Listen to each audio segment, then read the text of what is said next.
Olá pessoas, tudo beleza? Eu sou o Douglas e você está no Mundo dos Caçadores. Nosso primeiro vídeo de 2024, bora começar com o pé direito respondendo as dúvidas da galera no nosso querido Hunter Responde. Mas primeiro, né rapaziada, como foi a virada de ano de vocês? Como foi o Réveillon de vocês? Curtiram bastante? Eu espero de coração que tenha sido de boa, com muita paz, muito amor, muita alegria, rapaziada. Por aqui eu fui muito bem, estou revigorado e renovado para começar 2024 com tudo. Eu espero que vocês estejam animados para a gente poder aproveitar esse ano juntos aqui no canal, no Discord, na internet. Só bora, rapaziada. Antes de mais nada, quero te lembrar que temos link para o nosso servidor lá no Discord, rapaziada. Fica atenta que esse ano eu quero muito, né? Não vou prometer nada não, mas eu quero muito fazer bastante coisa lá no Discord, de repente rolar umas lives legais, umas coisas interessantes. Então dá um oi lá pra gente, a galera sempre tá trocando diversos tipos de ideias, conversando sobre habilidades NEM, conversando sobre qualquer coisa, anime, cara, é muita coisa, é muito bom. A rapaziada lá é sempre com uma energia muito boa, então vem fazer parte do nosso servidor. E claro, se você já puder deixar um like nesse vídeo, ajuda demais aqui o canal.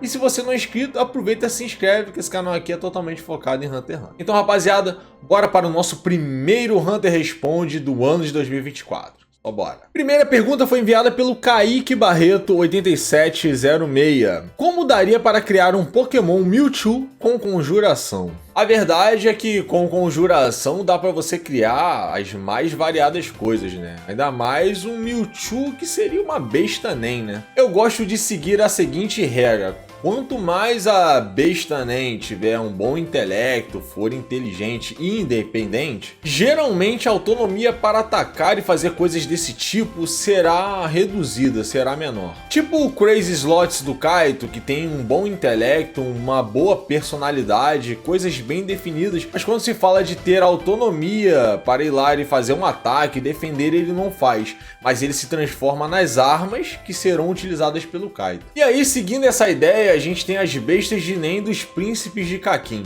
que elas estão em outra categoria, não são das mesmas categorias de bestas conjuradas como habilidade NEM. E como o próprio nome já diz, são bestas guardiãs, elas têm a função de proteger os príncipes. Então, no meu ver, não daria pra gente colocar como um Hatsu, são bestas que foram conjuradas com um propósito diferente. Porém, daria para conjurar sim uma besta feita de NEM, similar ao Mewtwo, onde você poderia dar as coordenadas e a ordem a ela de longa distância. Agora, os poderes psíquicos do Mewtwo, isso aí seria bem complicado, né? Eu teria que pensar com bastante carinho para poder fazer isso. Eu tento fazer as perguntas aqui, tipo, sento, gravo e vou respondendo, né? Então teria que pensar para poder fazer isso aqui. Como eu tô respondendo aqui de prontidão, fica meio complicado. Mas no geral, daria sim para fazer o seu Mewtwo aqui no mundo de Hunter x Hunter. Embora eu prefira um Squirtle. Eu sei que é simplesinho, é o inicial do Pokémon, mas eu gosto do Squirtle. Próxima pergunta foi enviada pelo Extreme Otaku Gamer. Se o Togashi focasse apenas no roteiro e deixasse o desenho inteiramente para outra pessoa e os assistentes, você acha que poderia melhorar a saúde dele? Eu acho que poderia melhorar sim, mas não recuperar, né? Mas poderia ajudar o cara a não ficar se ferrando para fazer a obra, porque é complicado isso, né? E mais, né, rapaziada? Tudo que envolve processo criativo como um todo, criar uma música, editar vídeos, criar uma história, um roteiro, qualquer coisa desse tipo, isso flui mais quando você tá com a cabeça leve, quando você não tá sentindo dores, ou quando você não tem nenhum infortúnio te prejudicando, te atrapalhando. Eu sento, por exemplo, para escrever um roteiro de um vídeo, se eu estiver preocupado com um monte de coisa na cabeça, talvez não vai sair uma coisa tão legal. Se você está despreocupado, você consegue fazer um roteiro com mais tranquilidade. Imagina uma história, né? Onde tem diversos elementos narrativos e coisas acontecendo. Se você senta ali para fazer aquele negócio e, pô, tô com dor nas costas, tô com dores no meu braço, minha cabeça não tá tranquila, não vai rolar, né? E eu sempre pensei da seguinte maneira, né, galera? Eu acho que o Togashi poderia se focar em estar na direção, coordenar uma coisa mais executiva e técnica do negócio, não tipo, pô, metendo a mão ali na massa mesmo, vou fazer o mangá e desenhar. Eu sei que é uma coisa que o cara faz a vida dele toda e não é tão simples, mas às vezes tem que delegar funções, né? E aí ele estaria ainda totalmente envolvido com a obra, tudo deveria passar pelo crivo dele, porém ele não estaria mais tão envolvido com esse tipo de atividade. Claro que a gente também tem diversos motivos, né, galera? É dito por aí, eu não sei com exatidão que os japoneses são bem conservadores com as coisas deles. É bastante complicado, né? A gente vê a Nintendo, é um exemplo. Sem contar com questão monetária, né? Que eles são meio complicadinhos com isso aí também, né? Mas é claro, né, galera, que eu tô só falando, tá? Eu não tô levantando essa bola pra ficar inventando teoria, porque eu não sou desse tipo de pessoa. Eu falo as coisas que são e as coisas que eu sei. Só tô achando. Beleza? Pode ser uma dessas coisas também. Próxima pergunta foi enviada pelo Gabriel Batista 272. Primeiro, você já criou um Hatsu? Se sim, poderia contar o nome e as restrições? E a segunda pergunta que ele colocou aqui, galera, ficou meio embolado e... Gabriel, peço desculpas, mas realmente eu não entendi a sua pergunta, tá, cara? Se você quiser tentar mandar de novo, ficou meio complicado de entender aqui. Eu recentemente comecei sim a desenvolver uma habilidade NEM, mas o meu tempo é complicado pra caramba, eu me divido em muitas coisas e tem outras coisas que eu quero fazer que infelizmente isso é mais um hobby, uma brincadeira minha que eu preferi deixar meio de lado, né? Mas o que eu posso falar é que é uma habilidade de especialização. E por que eu fiz uma habilidade de especialização? Porque segundo aqueles testezinhos do Hisoka, é o grupo na qual eu me encaixo. Não que eu quisesse. Vocês sabem que eu queria ser um emissor, que é a melhor categoria, tô brincando, mas é a categoria que eu mais gosto. Então, como eu sou um especialista e tudo mais, eu falei, pô, acho que eu vou criar uma habilidade de especialização. E ela tava indo... bem, eu criei bastante coisa interessante, mas não tá totalmente feito. E eu sou meio minucioso, então vai demorar um pouco ainda. E aí eu fiz uma outra habilidade envolvendo transmutação. E, cara, é engraçado porque eu não sou o cara que gosto tanto da transmutação. Mas veio uma habilidade tão bacana, coisas pra... fazer conexões tão legal com a transmutação que eu falei, cacete, eu vou fazer. E comecei a fazer e eu gostei bastante do resultado também. E aí eu tive esse insight de uma habilidade muito legal e foi desdobrando em mais habilidades e foi muito bacana.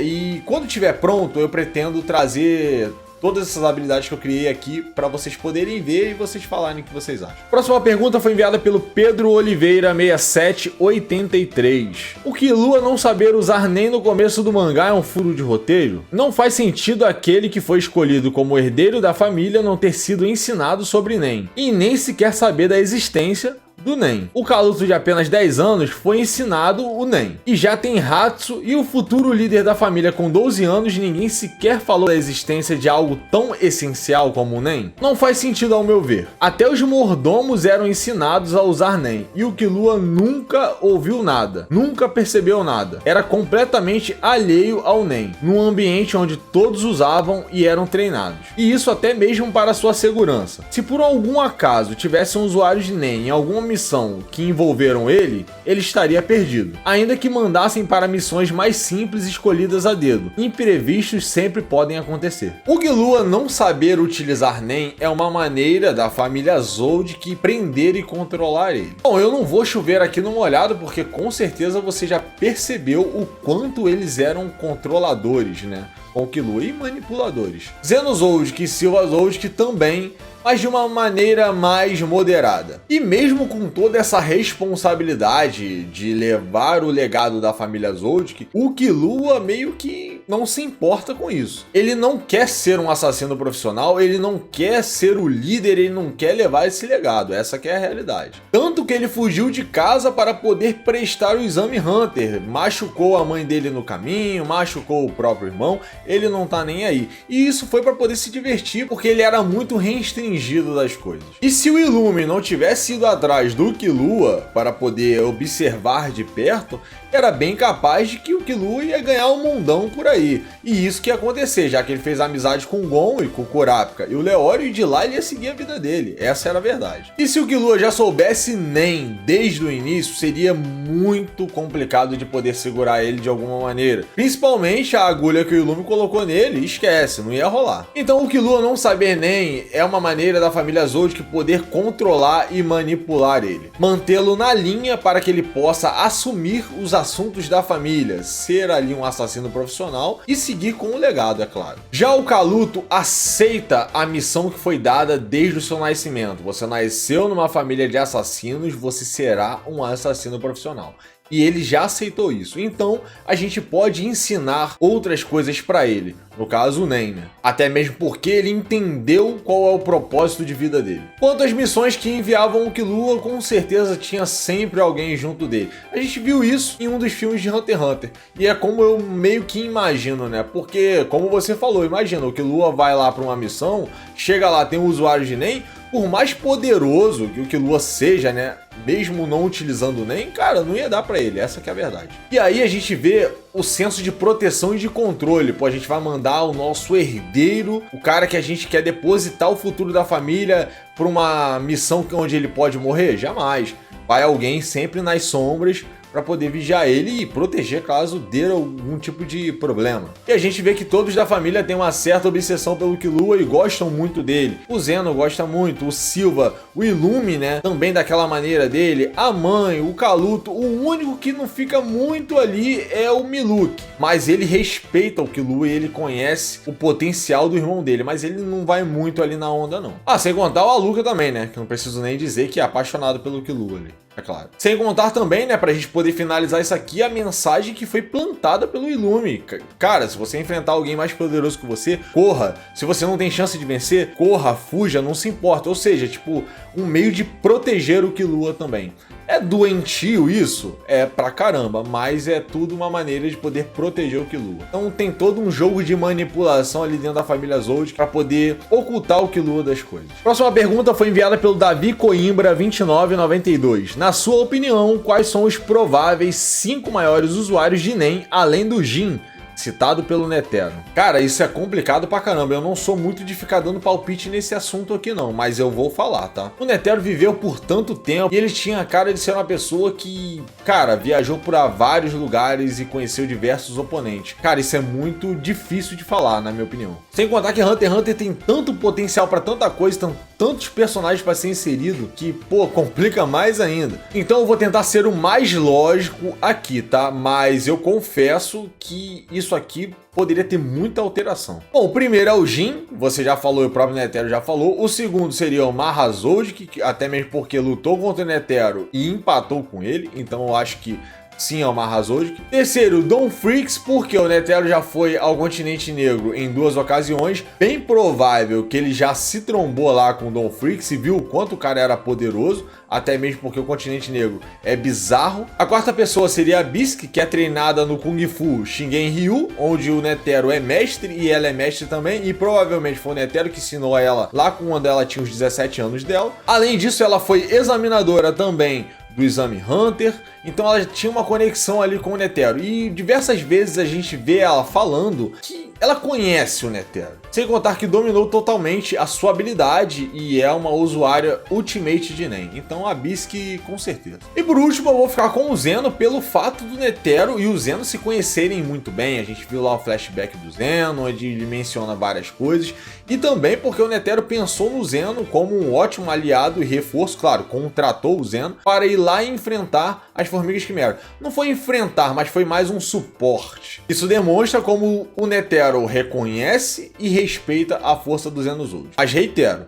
muito complicado isso aqui. Próxima pergunta foi enviada pelo GG Fermiano. O Nen pós-morte, ele teria sua fonte de energia de aura proveniente de onde? Exemplo, a técnica de curar do Pitou, se ele se ativasse no pós-morte do Pitou, ele poderia ficar curando sem limites? Dependendo, até criar uma condição pós-morte de curar o rei. E aí poderia curar todas as feridas que ele tiver na vida? E aí essa aura seria tirada do rei ou de outra fonte, como a própria natureza, bem no estilo Genkidama. Aproveita e fala dessa fonte de energia na técnica roubada pelo Crollo. Acredito aqui que ele esteja falando da Sun and Moon. O Nen pós-morte tem sua fonte de energia proveniente da pessoa que morreu. Antes de mais nada, vale a pena você dar uma conferida no vídeo que eu fiz dedicado sobre o Nen pós-morte. Vou deixar o link aqui nos cards, vai lá que vai valer a pena. Então basicamente, quando uma pessoa morre com muito rancor, arrependimento, senso de dever não cumprido, para falar a verdade, um misto de emoções, o Nen ganha uma sobrevida e se manifesta após a morte. Daí vem o nome, Nen pós-morte ou post-mortem Nen. É latim isso aí. E isso não é algo que dá para você fazer com intenção. Por exemplo, se eu morrer, eu vou voltar após a morte com isso, com isso, com isso.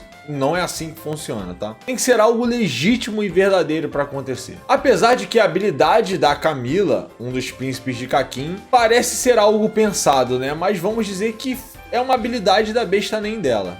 Vamos colocar assim, foi por acaso. Lógico que o autor pensou nisso, gente, mas colocando dentro de uma realidade, é uma coisa por acaso, é uma habilidade intrínseca da besta nem. E aí os efeitos podem ser muitos. A Dr. Blythe do Pitou poderia ter um poder regenerativo absurdo? Sim, poderia acontecer isso. E como isso aqui ia acontecer com essa habilidade, eu não sei, porque acho que seria meio complicado com essa habilidade aqui. Porém, por que então que a Sun and Moon do Crollo ganhou mais poder? Porque ela tem um contexto que faz muito mais sentido, né, galera? E aí, como é que foi? O Crollo roubou a habilidade do Ancião. O Ancião deve ter ficado pistola, imagina. Porra, o cara roubou a minha habilidade nem, brincadeira. E aí? E aí a gente já tem uma raiva na jogada, um sentimento de impotência. Pô, caraca, né? Imagina, eu já fui assaltado, o sentimento de impotência é gigante. Você fica, pô, cara, sacanagem e tal.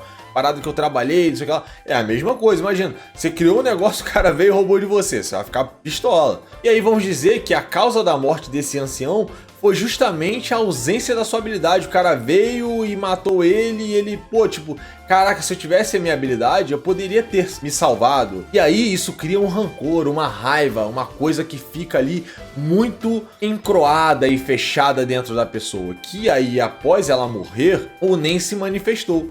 E aí se manifestou na habilidade que o Crollo tinha roubado. E aí tem tudo a ver, o contexto fecha bem, mas ele poderia ter voltado à vida como foi o Hisoka, mas depende muito do contexto, então não é uma coisa simplesinha. Isso realmente é algo bem complexo dentro do mundo de Hunter x Hunter. E rapaziada, esse foi o nosso primeiro Hunter Responde 2024. Eu espero de coração que tenha esclarecido e ajudado vocês a entender mais alguma coisinha desse mundo maravilhoso e fantástico de Hunter x Hunter. Como de costume, se quiser agregar alguma coisa a esse vídeo, só mandar lá nos comentários. Quer mandar sua pergunta, utiliza a hashtag HunterResponde, que ela eventualmente será respondida em algum vídeo. E galera, agora eu vou indo, mas eu espero em um próximo vídeo te encontrar aqui no Mundo dos Caçadores. Valeu!